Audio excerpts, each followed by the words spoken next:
हज़रत अम्मा आयशा सदीका है सदीक़े कायनात रज़ी अल्लाह ताला अन्हा हजूर की बारगाह में अर्ज़ करती हैं, या रसूल अल्लाह, अगर मैं 27वीं शब को पा लूँ, वो जो कबूलियत के लम्हे, खैरुम मिन अल्फ शहर, वो रात अगर मैं पा लूँ तो मैं अपने रब से क्या मांगूँ?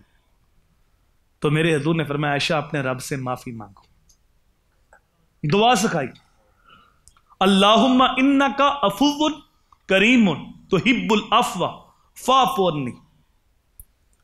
ऐ अल्लाह, तू माफ़ फरमाने वाला है और माफ़ी को पसंद करता है, मालिक तू मुझे माफ़ कर दे। ये 27वीं शब की दुआ मेरे नबी ने सिखाई, जहां से आप अंदाजा कर सकते हैं दरगुजर का अमल अल्लाह को कितना महबूब है, अल्लाह के रसूल को कितना महबूब है।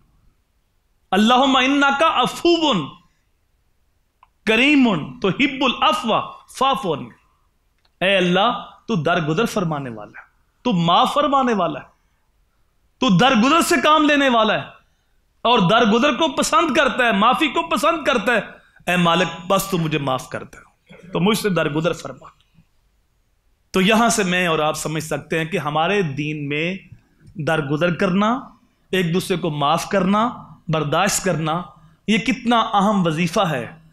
और अगर हम अपने भाइयों को, अपनी बहनों को, अपने हमसायों को, अपने दोस्तों को इस नीयत के साथ माफ कर दें, दरगुजर से काम लें कि सुबह से लेकर शाम तक पता नहीं हम कितने गुनाह करते हैं, कितनी नाफरमानियां करते हैं, तो रब होके दरगुजर करता है, रब होके माफ करता है, तो हम उसके बंदे हैं, हम भी माफ कर देते हैं इस उम्मीद के साथ क़यामत के दिन अल्लाह हमें माफ फरमाएगा।